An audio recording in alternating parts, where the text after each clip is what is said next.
আসসালামু আলাইকুম সুপ্রিয় দর্শক শ্রোতা, আশা করি সবাই ভালো আছেন। আলহামদুলিল্লাহ আমরা অনেক ভালো আছি।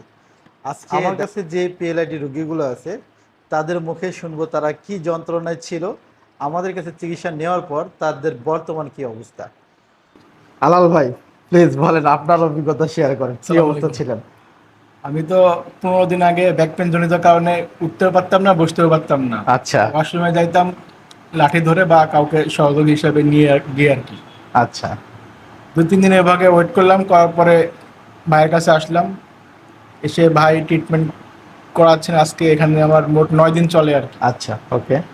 এখন আমি কোনো সহযোগিতা ছাড়াই পুরোপুরি মানে উঠে দাঁড়াতে পারি আর কি। আচ্ছা, দাঁড়াতে বলতে মানে হাঁটতে পারি আর কি। আগে তো আমি সবই হাঁটতেও করতে পারছেন, হাঁটতেও পারতাম না। এখন জবও আমি করতেছেন। লং ডিস্টেন্সে হাঁটতে পারি বা আমি এখন সুইমিংও করছি আর কি। আচ্ছা আচ্ছা আচ্ছা আচ্ছা। আর হচ্ছে ব্যথা আমার 25% আছে। আর 25% এখানে আছে। মাত্র আমার আসা হচ্ছে 9 দিন। আচ্ছা আচ্ছা। আগের থেকে আমি অনেক সুস্থ আছি, ভালো এখন কি আছি। মানে কোনো মানে রাত্রে ঘুমাইতে বা উঠতে চলতে রাত্রে ঘুমাইতে উঠতে বা বসতে এগুলা নিয়ে কোনো সমস্যা সমস্যা নাই? হচ্ছে না। এখন অনেকটা সুস্থ আছি। আর ব্যথা 20% আছে, এটাও সময়ের সাপেক্ষে এটাও চলে যাবে প্রবলেম সলভ ইনশাআল্লাহ। হয়ে যাবে আশা করতেছি। আর ঠিক আছে। শামীম ভাই বা এখানকার যে স্টাফগুলো আছে ওনারাই সবাই অনেক ফ্রেন্ডলি।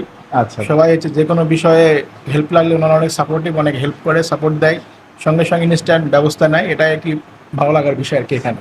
আচ্ছা ওকে, থ্যাংক ইউ।